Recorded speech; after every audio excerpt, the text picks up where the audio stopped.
ప్రవేశపెట్టిన బడ్జెట్ అన్ని వర్గాలకు, అన్ని కులాలకు, అన్ని శాఖలకు సమన్వయం చేసినట్లుగా ఉంది అన్నారు పీర్జాదిగూడ కార్పొరేషన్ కాంగ్రెస్ అధ్యక్షుడు రవి. గతంలో ఏ ప్రభుత్వం చేయని పనులన్నీ కేవలం 15 నెలల్లోనే కాంగ్రెస్ ప్రభుత్వం చేస్తుంది అన్నారు. కాంగ్రెస్ అమలు చేస్తున్న పథకాలను చూసి ఓర్వలేక బీఆర్ఎస్, బీజేపీ ప్రభుత్వంపై బురద జల్లే ప్రయత్నాలు చేస్తున్నారు అంటున్న తుంగతుర్తి రవితో 1TV bureau chief Pranay Varma face to face. Telangana రాష్ట్రంలో రెండోసారి కాంగ్రెస్ పార్టీ బడ్జెట్ కేటాయింపులు జరిగాయి.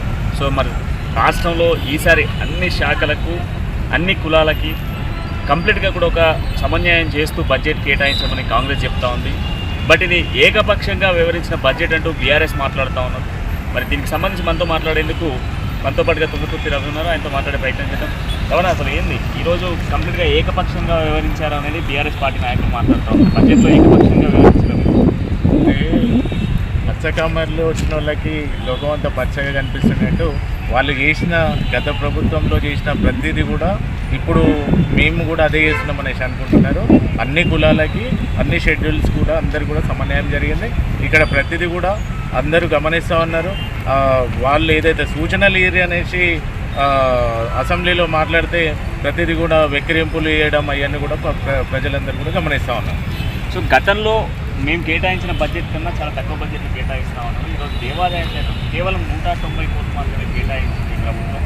గతంలో మేము 1000 కోట్లు కేటాయించినప్పటికీ ధూపదీప నైవేద్యాన్ని కేవలం 190 కోట్లు కేటాయించిన ఎంతవరకు కరెక్ట్ అంటే బీజేపీ మాట్లాడుతాం.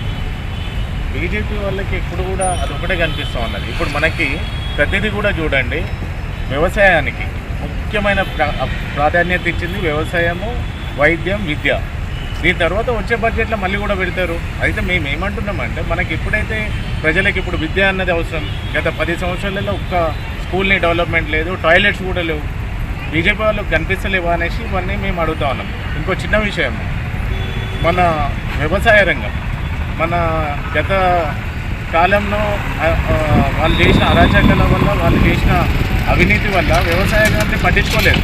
ఈరోజు స్పెషల్గా మా రేవంత్ రెడ్డి గారు ఈ ప్రజాపాలనలో కూడా ప్రతిదీ కూడా ఒక విచారణ చేసి ఏదైతే మళ్ళీ సబ్సిడీలు కావాలో అవన్నీ కూడా చేస్తూ ఉన్నారు. రైతులకు కూడా మంచి బడ్జెట్ ఇచ్చారనేసి మేము కాంగ్రెస్ చెప్తా ఉంది. కానీ రుణమాఫీ జరిగింది అని చెప్పేసి మాత్రం ప్రజలు మొదలుపెట్టే ప్రయత్నం చేస్తూ ఉన్నారు.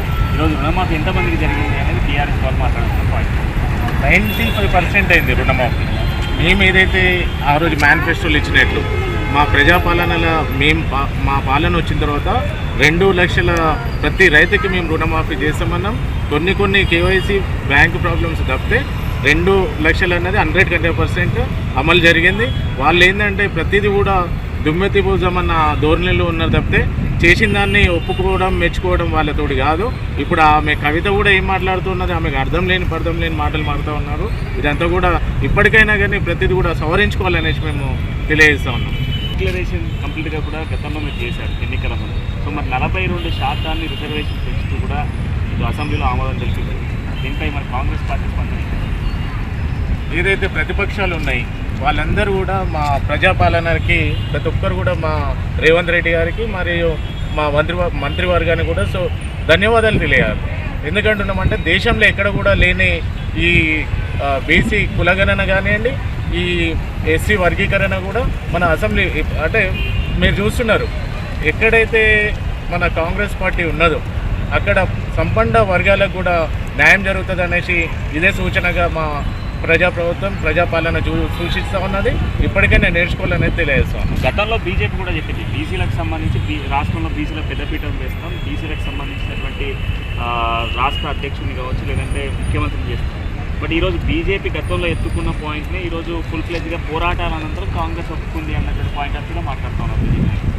బీజేపీ నాయకులకి ఒకటి చిత్తశుద్ధి ఉంటే ఈరోజు గత ఒక 15 నెలలు అవుతుంది ఇప్పటివరకు మా ప్రజాపాలన, మా రేవంత్ రెడ్డి గారు సీఎం అయ్యి ఇప్పటివరకు కేంద్రంలో ఉన్న మంత్రివర్యులే ఇక్కడ ఏదైతే మనకి రాష్ట్ర అధ్యక్షులు ఉన్నారు. కానీ ఇప్పటివరకు ఎందుకు మరి ఆ రాష్ట్ర అధ్యక్షులను మార్చలేకపోతూ ఉన్నారు?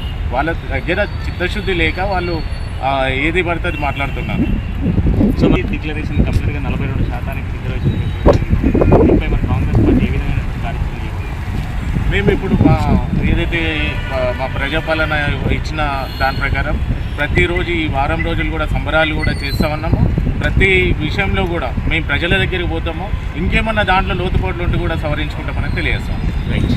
సో మొత్తానికి బీసీలకు సంబంధించి 42% రిజర్వేషన్, అదేవిధంగా ఈరోజు కేటాయించినటువంటి బడ్జెట్, ఈ రెండు కూడా ప్రతి కులాన్ని అందరినీ కూడా సమన్వయం చేస్తూ కాంగ్రెస్ కేటాయించింది. ఈరోజు చిత్తచిత్తు లేనటువంటి అటు బీజేపీ అండ్ బీఆర్ఎస్ రెండు కూడా ఏదైతే ఏం చెప్పాలో అర్థం కానటువంటి సిచ్యువేషన్స్లో, వాళ్ళు ఏం మాట్లాడాలో కూడా అర్థం కానటువంటి సిచ్యువేషన్స్లో కాంగ్రెస్ పార్టీపై బురద జల్లే ప్రయత్నం చేస్తుంది అంటూ కూడా మాట్లాడుతూ ఉన్నారు. సో మొత్తానికైతే బీసీ డిక్లరేషన్కి సంబంధించి కావచ్చు, బీసీలకు ఇచ్చినటువంటి హామీలు కావచ్చు, ఇవన్నీ కూడా కాంగ్రెస్ పార్టీ నిర్వహిస్తుంది అంటూ కూడా కాంగ్రెస్ పార్టీ అధ్యక్షుడు రవి మాట్లాడుతున్నారు.